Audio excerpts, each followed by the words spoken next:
C'est avec un réel plaisir que je vous retrouve pour ce nouveau numéro de Check-up. Aujourd'hui, nous allons parler du cancer qui tue des milliers de personnes en République démocratique du Congo, tout comme dans le monde. Les femmes ne sont pas épargnées et sont pour la plupart victimes de ce fléau.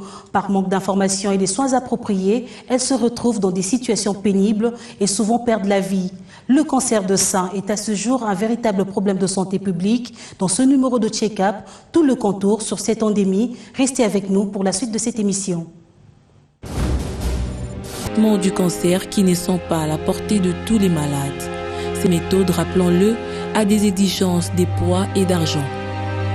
Le mieux à faire devait être la prévention si le traitement se fait à temps. Ainsi, on peut guérir du cancer du sein et du col de l'utérus en évitant d'arriver à la métastase. Les efforts dans la recherche consentis par les spécialistes sur les cancers doivent rencontrer la prise en charge de l'État pour une politique nationale de lutte contre les cancers du sein et du col de l'utérus.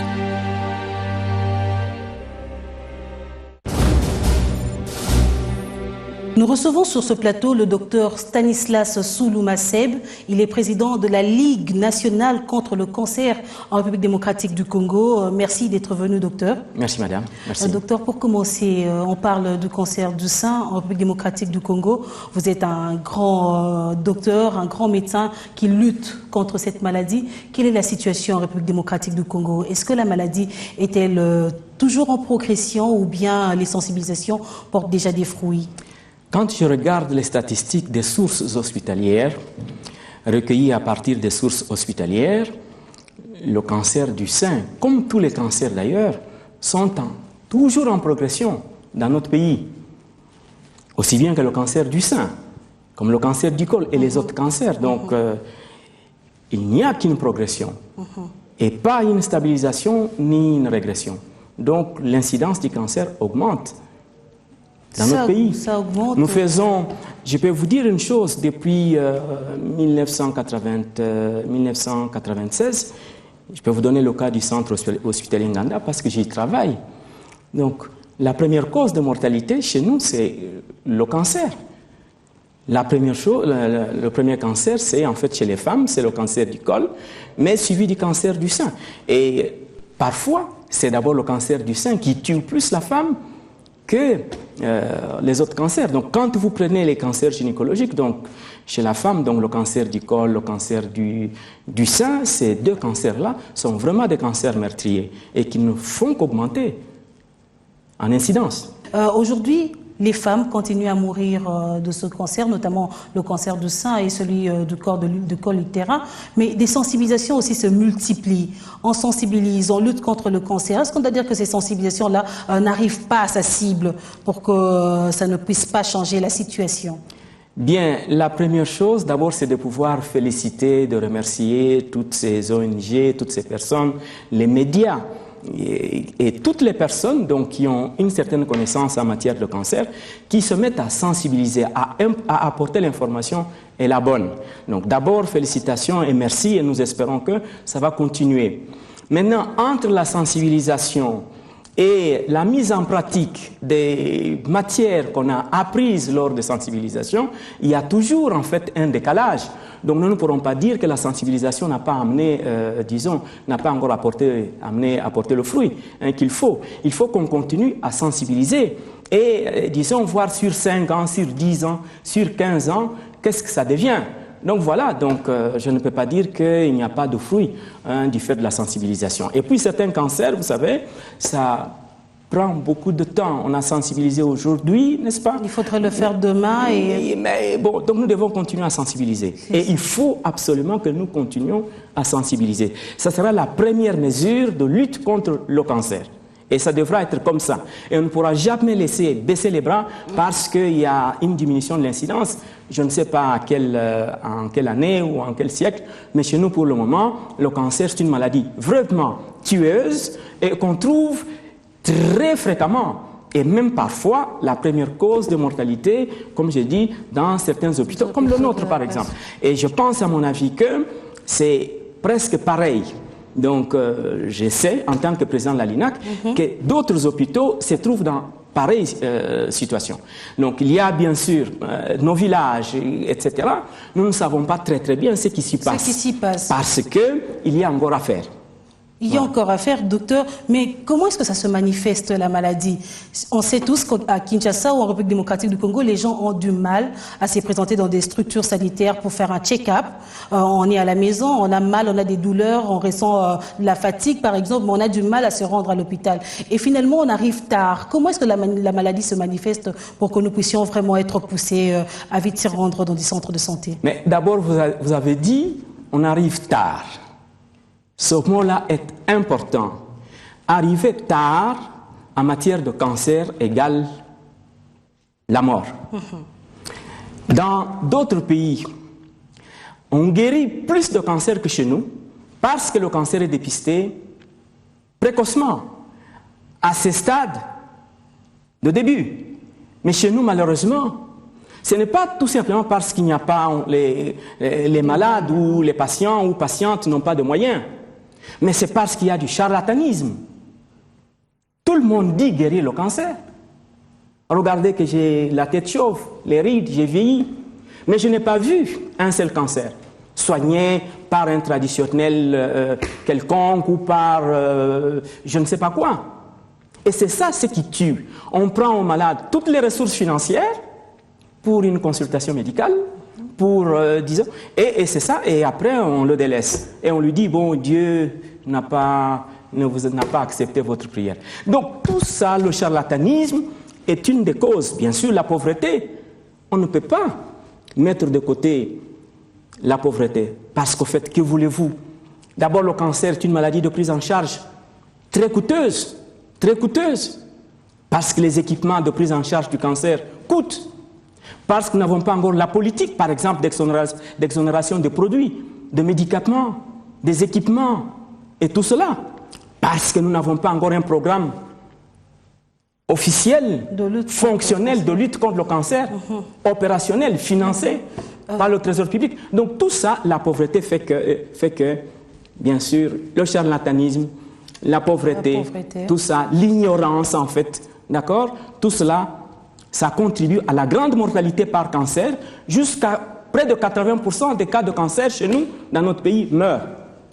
Parce qu'ils arrivent en retard. Docteur, je veux revenir sur la prise en charge en République démocratique du Congo. Mais bien avant cela, comment est-ce que la maladie se manifeste-t-elle? Toute modification que vous observez sur votre corps, en termes de volume, en termes de pli de votre peau sur le sein ou n'importe où, toute modification, une rougeur, un nodule, une boule, disons-le en termes tout à fait simples.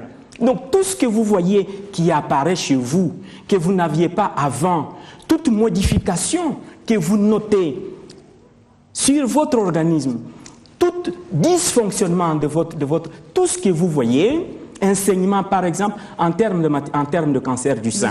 Revenons au cancer du sein. Le cancer du sein. Mais regardez-vous au miroir. Regardez, ayez l'habitude en fait de vous regarder au miroir. Observez vos seins, principalement en fin de règle. Et regardez comment sont vos seins. Il faut avoir l'habitude de le faire chaque mois. Et une consultation médicale, une fois par an, mais vous-même, chaque mois, face au miroir. Comment je suis? Mes seins sont comment? Regardez d'abord, avant de les palper, de faire ce qu'on appelle l'auto-examen. Il faut voir vos seins, savoir comment sont vos seins. Le mamelon, il est comment? Est-ce que mes mamelons sont comme ça? Il faut d'abord savoir ce que vos seins sont. Comment doivent être ces mamelons, docteur? Mais écoutez bien, mais il faut regarder d'abord vous-même quand vous n'avez rien. Donc il faut commencer ça, à l'âge jeune, pour voir, regarder comment sont mes mamelons. Voilà le volume de mes seins. Voilà la surface de mes seins. Vous avez une image de votre corps, au fait. Vous devez avoir l'image de votre corps, en fait, pour pouvoir en déduire les modifications. Et c'est là, parce que vous avez l'image de votre corps, que vous allez dire, ah, maintenant, j'ai une peau comme l'aspect de peau d'orange. C'est anormal. Oh, mais que le sein devient plus gros que l'autre. Ce n'est pas normal. Qu'une tête ou qu'un mamelon prend une autre direction que l'autre. Normale. Tout cela, c'est important. Et qu'il y a de sécrétions au niveau du mamelon. Ces sécrétions viennent d'où? Et surtout si ces sécrétions sont sanguinolentes. ont du sang. Ça, c'est d'abord l'observation. C'est connaître, pour connaître en fait des modifications qui arrivent. Et alors maintenant, après l'observation de ce que vous êtes, de comment ça se présente, alors c'est de palper avec les bouts de doigts. D'accord? Palper, en fait. Tête, la main là. Prenez le temps. Regardez partout, couché sur le lit ou debout. D'accord? En fin de règle, quand les règles sont finies, palpez partout, prenez votre temps. Recherchez les masses éventuelles qui pourraient y avoir après que vous ayez observé les modifications éventuelles qu'il y a, en recherchant également les sécrétions. Sans oublier d'aller voir le médecin. Oui, c'est ça. Annuellement.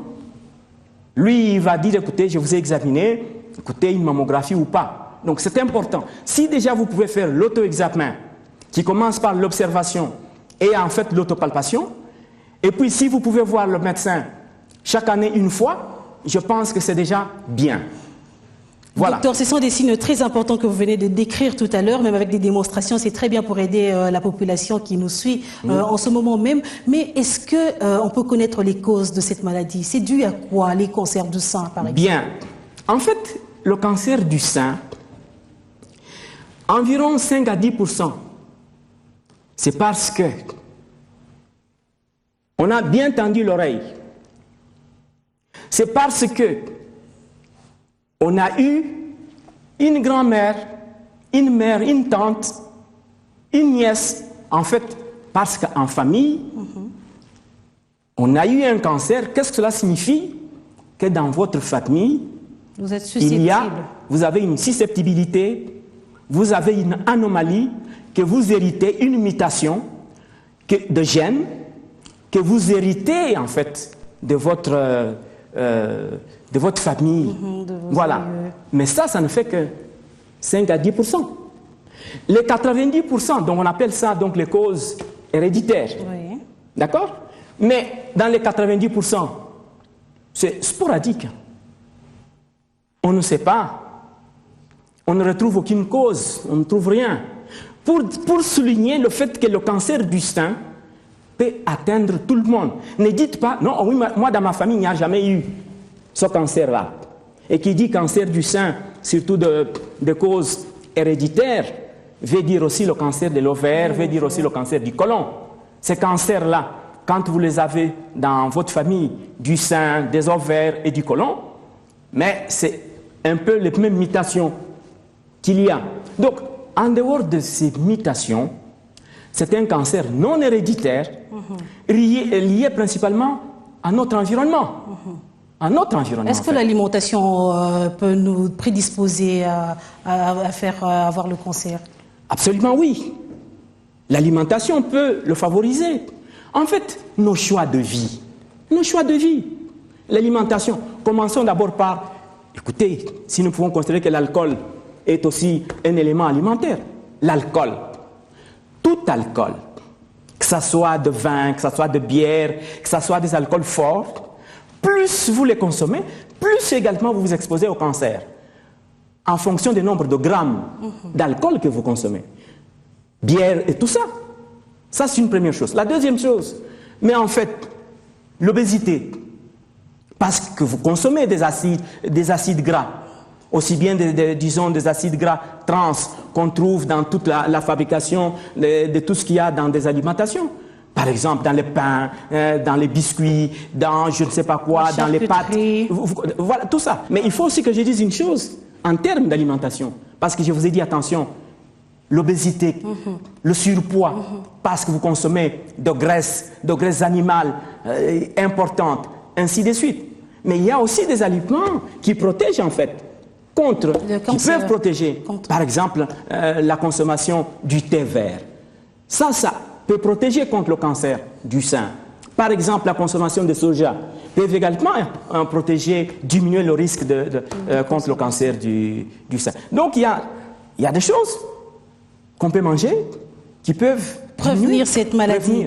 Docteur, diminuer le risque, en fait. Vous avez parlé des causes, mais en tant que cancérologue, vous luttez contre cette maladie, docteur. Est-ce qu'il y a-t-il moyen de s'opposer contre ces causes-là pour que la maladie puisse, au fait, être réduite? Ce n'est pas possible. Ce n'est pas possible mais de tout réduire. Mais notre comportement, nos choix, je vais dire autre chose, nos choix, gynécologiques par exemple, en termes de cancer du sein, plus vous avez des cycles menstruels, ça signifie la ménage, les règles qui commencent tôt, c'est ce que nous appelons la ménage, les règles qui finissent très tard, 55 ans, ainsi de suite. Plus vous avez eu de cycles menstruels, plus vous avez été exposé à certaines hormones, donc, qu'on appelle des estrogènes. D'accord? En fait, je ne vais pas aller... mais je voudrais vous dire le choix. Si vous choisissez de pouvoir, parce qu'il y a un facteur de risque important, le fait que vous ayez le premier enfant, la première grossesse conduit à terme, le fait que vous l'ayez eu avant 30 ans, ça diminue le risque du cancer du sein. Donc, l'allaitement est un facteur. L'allaitement est un facteur protecteur. D'accord? Donc le choix. Il faut donc choisir d'allaiter. Il faut choisir d'avoir une première grossesse avant l'âge de 30 ans. Qui va à terme avant l'âge de 30 ans plutôt qu'après l'âge de 30 ans. Parce que le nombre de cycles menstruels qui précèdent la première grossesse joue beaucoup. Si cette période, entre le moment où vous avez eu vos premières règles et votre première grossesse, si vous avez une période bien longue, mais c'est un facteur de risque. Voilà. Aujourd'hui, la pilule contraceptive également. Bien, il faut bien y penser et choisir des pilules qui ne contiennent pas, qui mettent les ovaires au repos, d'accord, sans nécessairement, disons, utiliser des estrogènes, ces hormones-là. Docteur, on parle de dépistage précoce. On dit déjà à partir de 15 ans, il est conseillé qu'une jeune fille puisse se rendre à l'hôpital pour un dépistage précoce. Mais jusqu'à quel âge? Est-ce qu'il y a-t-il un âge où on se dit qu'on ne peut plus être victime du cancer du sein pour une femme? En Occident, le cancer du sein est principalement une maladie des personnes qui ont dépassé la cinquantaine. Et c'est pour ça qu'on dit, à partir de 50 ans, commencer les mammographies, par exemple. Mais chez nous, je ne dis pas que ce que je dis découle des statistiques. Le cancer du sein chez nous, on l'a à la quarantaine. La plupart des diagnostics du cancer du sein dans notre pays, ces diagnostics sont posés avant l'âge de 50 ans, contrairement à ce qui se passe en Occident. Mais en fait, l'expérience que nous avons des congrès et de notre pratique, c'est que le cancer du sein qu'on a vu, l'âge le plus bas, ça a été malheureusement à l'âge de 18 ans. On n'en a pas encore vu à l'âge de 15 ans, mais c'est beaucoup plus la quarantaine. Quand on dit la quarantaine, ça signifie que déjà à la trentaine, il y a déjà beaucoup de cas. Beaucoup. Et ça semble diminuer. Quand on arrive vers l'âge de 50, 60 ans, ça commence à diminuer. Donc, on l'a beaucoup plus précocement. D'où, il faut commencer des dépistages, de mon point de vue, déjà à la trentaine.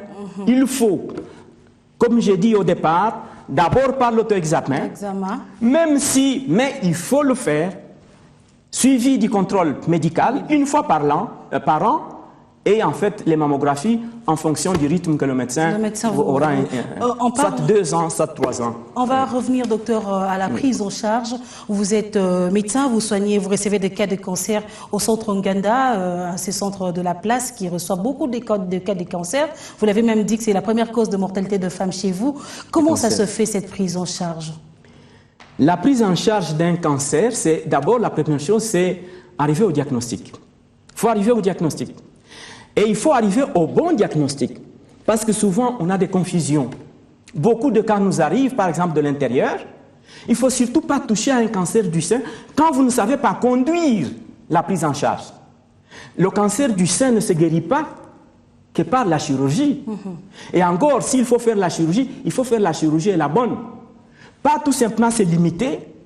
Quand vous n'avez pas d'autres moyens techniques, la radiothérapie, par exemple, la chimiothérapie, parce qu'il y a moyen de prendre le cancer du sein en charge par la chirurgie conservatrice. On peut conserver un sein, mais pour conserver un sein, mais il faut passer à d'autres techniques, par exemple la radiothérapie, la chimiothérapie.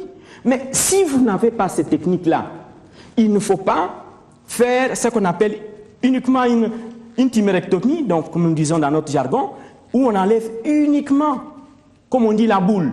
Autrement enlever la boule. Mais le cancer, c'est une maladie maligne. C'est malin. Vous pensez que vous l'avez eu, mais bon, c'est une maladie, c'est une pathologie maligne. J'insiste sur ce mot-là, maligne. C'est malin. Vous pensez que vous l'avez enlevé, mais c'est une maladie qui a la malignité, malin. Vous comprenez bien? Vous pensez que vous l'avez enlevé là, et demain vous l'avez au poumon. En commençant par des ganglions, par des boules, au niveau de l'espace axillaire. Et puis vous allez l'avoir au niveau du foie, puis au cerveau. Il se déplace dans le corps humain, docteur. Mais bien sûr, les cellules cancéreuses migrent. En suivant, bien sûr, soit les vaisseaux lymphatiques, mais principalement par la voie sanguine, par nos veines. Vous comprenez bien? Et il ne faut pas y toucher quand vous ne savez pas bien le faire, parce que quand vous y touchez sans un diagnostic précis, mais vous disséminez la maladie. Les cellules cancéreuses vont vite, vous allez donner l'occasion, la chance pour les cellules cancéreuses, à vite aller atteindre d'autres organes. Donc la prise en charge commence par dire une chose. On ne soigne pas le cancer par une seule personne. Ce sont des équipes, des gynécologues, des hématologues, ainsi de suite en fait, des gastro-entérologues. Donc, mais alors, suivi des autres, ceux qui peuvent administrer la chimiothérapie et qui savent très bien, après analyse, qui savent dire, ça c'est tel cancer, parce qu'on l'a regardé au microscope, parce qu'on a fait de l'histochimie, ainsi de suite. C'est du jargon, je ne voudrais pas vous encombrer avec ça, parce qu'on aura tout à fait déterminé ce cancer là-bas, il a quoi, il est comment, il est qui, pour en fait donner une chimiothérapie adaptée. Donc, ce sont des équipes qui prennent en charge le cancer. Pas une seule personne. Vous m'avez dit un tradipraticien. Non, même un médecin seul ne peut pas, lui seul, prendre en charge un cancer. Non. Donc, il faut donc une association pour certains cancers, donc solides, parce qu'il y en a aussi du sang. Donc, les solides, il faut bien une chirurgie. Mais parfois, vous avez la masse, mais non, vous ne pouvez pas commencer par la chirurgie. Mais il faut bien savoir ce qu'il faut faire. Il faut peut-être précéder cela par de la chimiothérapie ou des médicaments ou de la radiothérapie. Donc la prise en charge consiste en gros à opérer, le couper avec un couteau, le bistouri, d'accord? Mais bien loin, parce qu'il est malin. Allez plus loin, enlever tout le sang. Oui, et alors la chimiothérapie, l'empoisonner, il faut l'empoisonner. Il est méchant le cancer. Pour qu'il ne puisse pas migrer dans le corps. Alors c'est la chimiothérapie ou alors le brûler. Et c'est ce qu'on appelle la radiothérapie. Du fait de l'indisponibilité des drogues, en fait, de la chimio, des médicaments pour la chimiothérapie. Alors vous avez dit, mais qui paye? On m'a dit, qui paye? Il ne faut pas me faire pleurer. Vous savez, ça c'est en fait dramatique. C'est que ça coûte cher. Déjà, les médicaments coûtent cher. Je peux vous dire qu'il y a des ampoules de médicaments contre le cancer parfois qui coûtent $1000 pour une seule ampoule. À l'achat, à l'extérieur du pays. Donc certains médicaments vous coûtent déjà par ampoule ce prix-là. Heureusement que beaucoup coûtent moins. Mais il y a des cancers qui ne peuvent être pris en charge que grâce à ces médicaments-là. Je n'ai fait que vous donner un exemple. La radiothérapie. Ces équipements sont extrêmement chers. Une prise en charge en radiothérapie coûte cher. L'intervention elle-même, c'est si le diagnostic est posé précocement, c'est pour ça que nous insistons là-dessus. Avec un diagnostic posé au stade du début, on peut bien éviter toute cette chimiothérapie, on peut bien éviter toute cette radiothérapie, on peut éviter toute cette grande chirurgie. Avec nos moyens, nous pouvons, si nous posons le diagnostic du cancer à ce stade de début. On ne va pas aller à ces médicaments qui coûtent cher, à ces radiothérapies, à ces chirurgies lourdes. Donc nous devons surtout nous baser sur un dépistage précoce du cancer. Mais le traitement est cher et il n'y a... Écoutez, la loi chez nous oblige les employeurs de prendre en charge bien sûr, leurs agents. Ceux-là, quand on a un travail au Congo, on a bien de la chance d'être pris en charge. Et c'est ça ce qui est bien. C'est cher, oui, mais ceux qui ont un travail ont beaucoup plus de facilité parce que leur employeur peut bien payer. Et alors, combien d'emplois y a-t-il comparativement à ceux qui n'ont pas d'emploi? Et combien d'emplois décents y a-t-il pour prendre en charge? Mais tout à fait aussi. Tout à fait. Donc, c'est un peu cela le gros problème, c'est que la mortalité chez nous est due au fait que l'accessibilité aux soins est limitée. Limitée par quoi? Limitée par l'ignorance, limitée par le charlatanisme, limitée par la pauvreté, par la capacité financière et bien sûr les infrastructures qui peuvent manquer et le coût cher des médicaments, etc. Docteur, en plus de la commémoration de la journée mondiale ou internationale de lutte contre le cancer au mois de février, il y a également le mois d'octobre qui est dédié à la sensibilisation contre cette maladie et on intitule le mois Octobre Rose. Est-ce que vous êtes au courant de cette campagne et quel est le sens que vous pouvez accorder à cette campagne? D'abord, encore une fois, bravo et félicitations aux organisateurs. Il faut comme ça, il faut que les choses soient faites comme ça, que nous soyons sensibles, d'accord, aux problèmes, au sort, aux problèmes qui nous lient tous, unis par le sort. Ici, unis par le problème de la maladie. Ici, le cancer, principalement le cancer du sein, parce que vous parlez d'Octobre Rose. En fait, le ruban rose exprime de tout le temps la conscience de la femme par rapport au cancer du sein.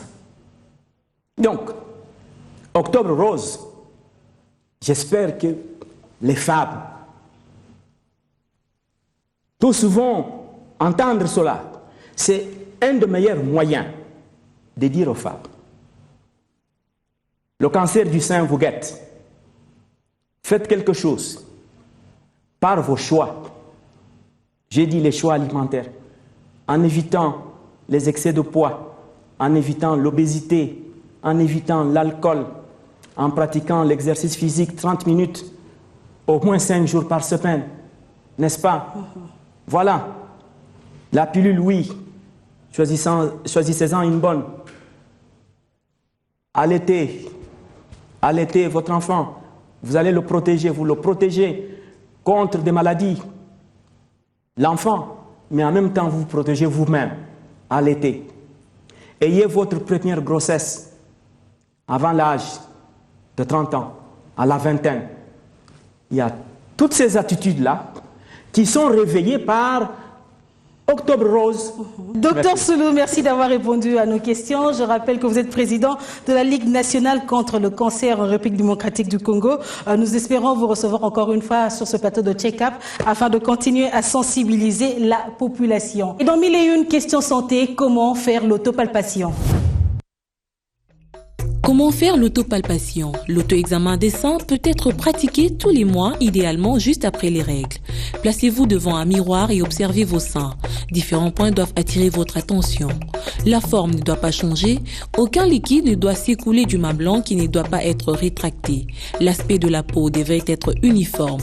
Vérifiez que nulle part elle n'est boursouflée, rétractée ou pelée. Levez les bras. Vos seins ne doivent pas être déformés ni irréguliers. Ensuite, allongez-vous avec un coussin sous l'épaule du côté du sein que vous examinez. Utilisez la main opposée, palpez avec les doigts bien à plat par petits mouvements circulaires sur toute la surface du sein, mais aussi au niveau de l'aisselle. Cherchez une éventuelle grosseur, un changement par rapport à la dernière autopalpation. Si vous trouvez une grosseur, prenez rendez-vous avec votre gynécologue sans paniquer. Beaucoup des tumeurs ou des nodules apparaissent et disparaissent d'ailleurs en fonction du cycle. C'est la fin de Check-up. Mesdames et messieurs, restez branchés sur B1 Télévision.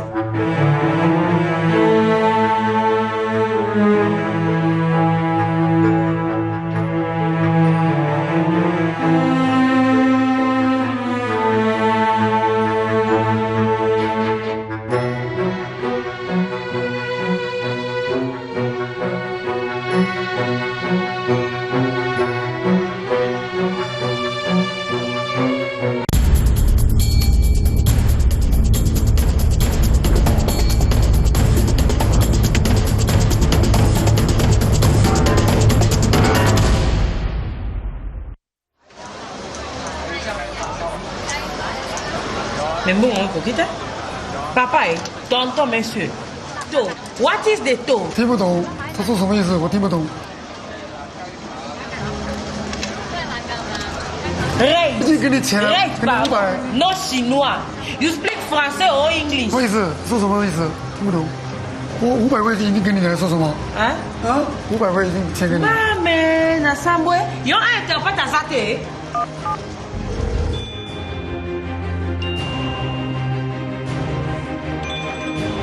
Allô? Allô?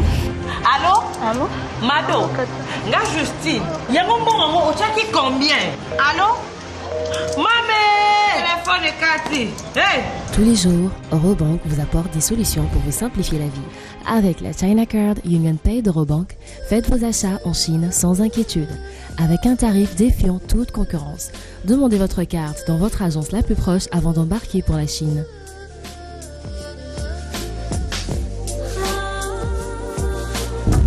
Pour plus d'infos, renseignez-vous auprès de nos agences. China Card Union Pay d'Eurobank, la solution pour vos achats en Chine. Eurobank is my bank.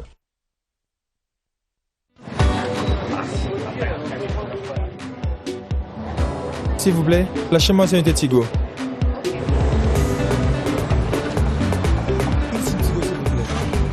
Merci. Pierre la Cisco, pardon.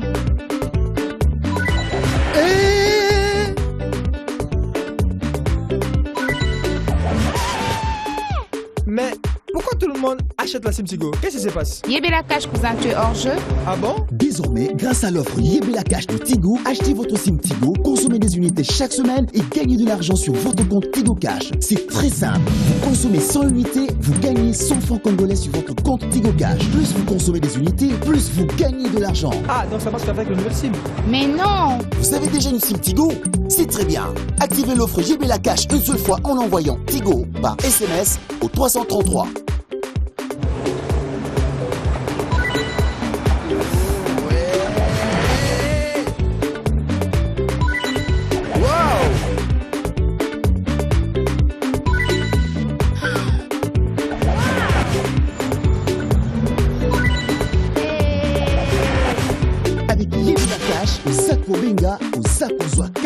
Pour utiliser l'argent gagné sur votre compte Tigo Cash, composez étoile 1, 2, 3, dièse. Vous voulez recevoir vos chaînes africaines préférées? Vous habitez en Italie, en Espagne, en Allemagne, en Belgique? Retrouvez-les dès maintenant dans le bouquet africain La Box TV.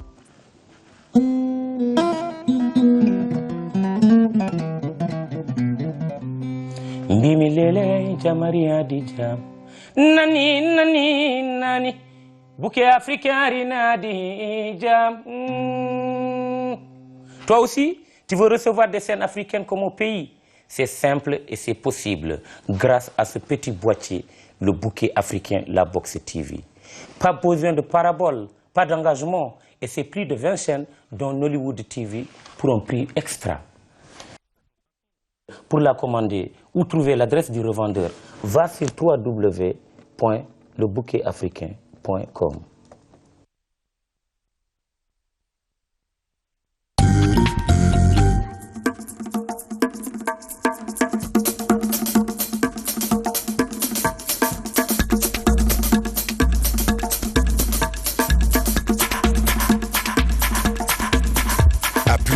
La première chaîne 100% Afrique créée pour vous par CanalSat va vous passionner comme jamais. Des séries inédites, du grand divertissement et une sélection des meilleurs films. A plus, c'est une programmation exceptionnelle qui vous fait voir les choses en grand. A plus, la grande chaîne africaine. En exclusivité sur CanalSat à partir de 12 000 francs congolais par mois seulement. Rendez-vous vite dans vos boutiques Canal+.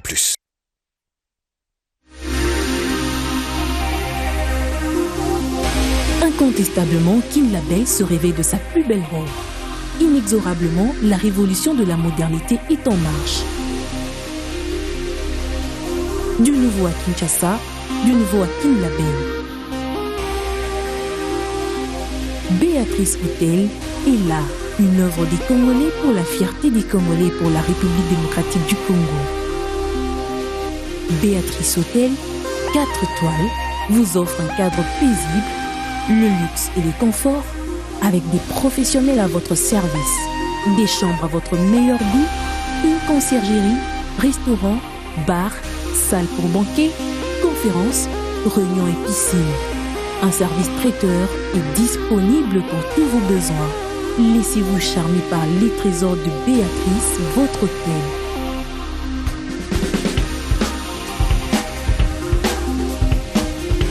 Situé en plein centre-ville, à la place du 30 juin à côté de la gare centrale, Béatrice Hôtel, 4 étoiles. Béatrice Hôtel, aux Alentours. Ma maison n'était pas propre, mes toilettes pleines de microbes. Et les vêtements de ma famille sans aucun éclat. Aujourd'hui, j'ai la solution. Pour désinfecter, pas de problème.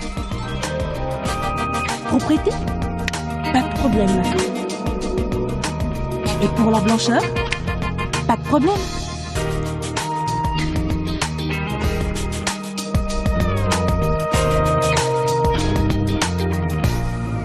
Plus besoin d'acheter autant de produits. Avec le nouveau Javel sous ma mousse, grâce à sa formule 3 en 1, je rends propre, je blanchis et je désinfecte. Javel sous ma mousse rend propre, blanchit et désinfecte. Vous êtes passionné par le climat des affaires, la température de l'économie nationale vous intéresse, voici Invest Magazine.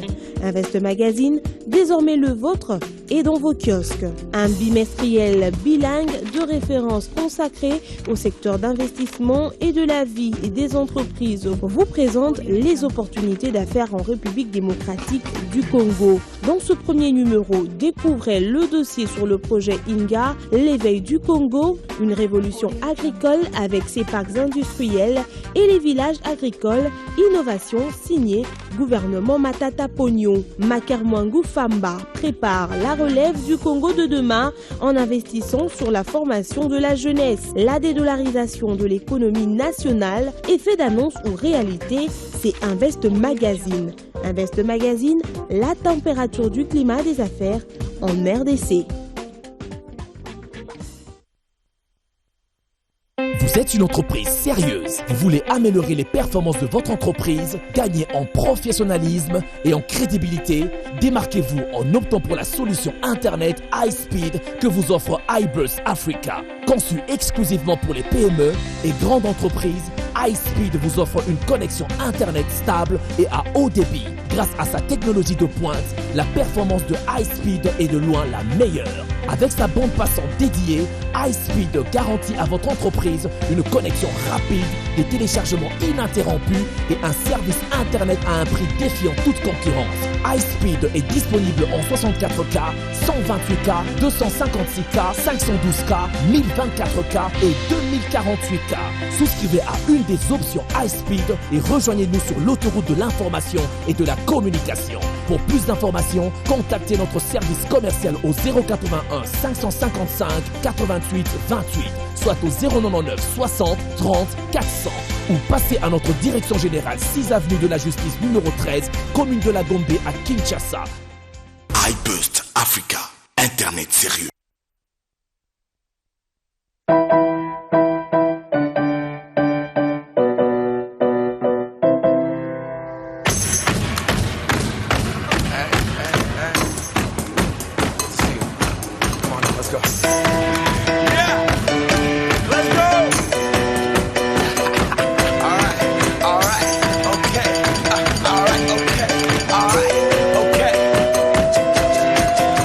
Here we go back.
centre de la ville de Kinshasa, vous pouvez vivre dans un véritable havre de paix. Kin Oasis, une cité moderne située au croisement des avenues Libération et Kasavubu, non loin de l'hôpital du Cinquantenaire. La piscine, un jardin et un parking. Une décoration intérieure dernier cri.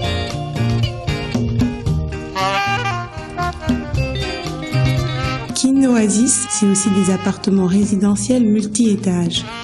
Un cadre spacieux et reposant dans un environnement agréable, avec des infrastructures publiques de qualité et un service de syndicat professionnel. Les villas seront habitables en novembre 2014 et les appartements en août 2015. Venez signer le contrat dès maintenant. Le plus tôt vous signerez, le plus de réduction vous aurez. Hâtez-vous car les places sont limitées.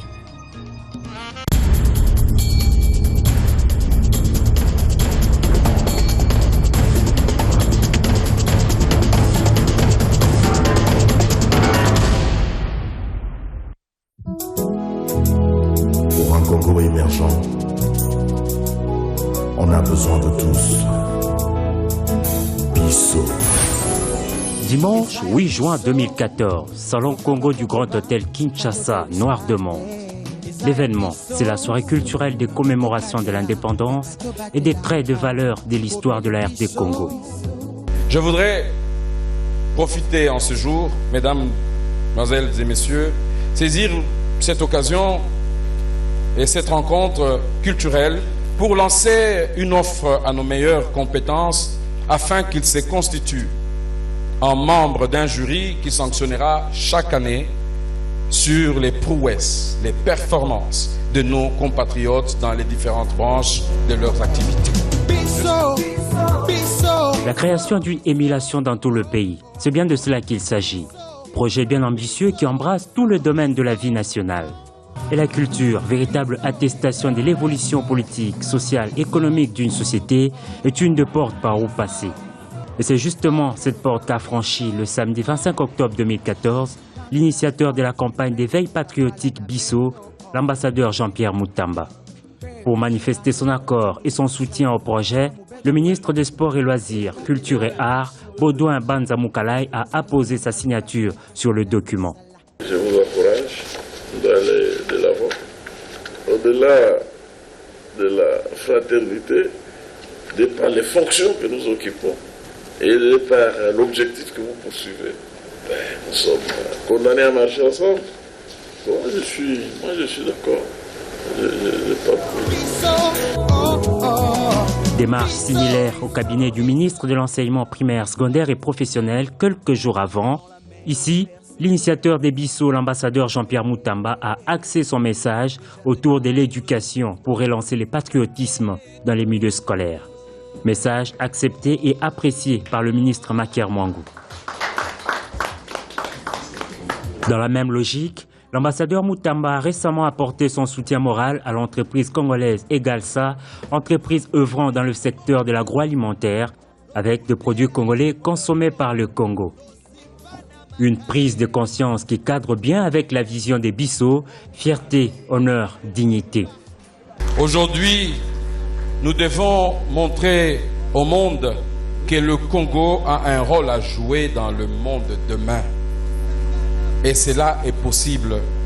Possible si, seulement si, les Congolais regardent tous dans la même direction. Et si le Congolais comprend que ce n'est pas à genoux qu'il mettra le Congo debout, mais que par le labeur, avec fierté, dignité et honneur, nous réussirons.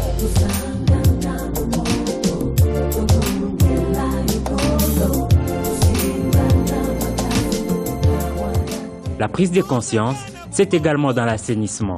Une série de séances de nettoyage de quartiers de la ville a été organisée dans le souci d'encourager le peuple à se prendre en charge. L'homme s'implique dans les actions directes de son pays. Nettoyer devant sa maison, arranger, ne pas jeter de papier sur la route. La campagne Bissau de l'année passée a été centrée sur le travail. Donc, le seul ingrédient, la potion, la vraie potion qui existe pour que l'homme soit respecté, c'est le travail. Dans la suite des Bopeto Nabisso sera organisé notamment un grand concours pour trouver l'école la mieux entretenue de la RDC. Le Congo, c'est nous, approprions-nous son destin.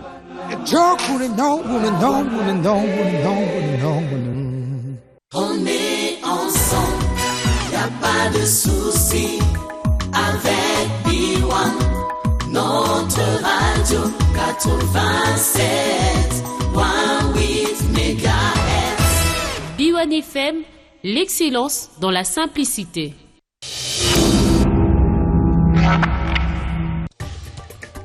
Sur B1, Washington Forum, le grand débat hebdomadaire à travers le monde sur B1. Merci de votre fidélité à Washington Forum. Votre émission de débat à partir de la capitale américaine, Washington. Vos commentaires sur la page Facebook de B1. Retrouvez-moi, Jacques Aristide, sur B1, votre chaîne préférée.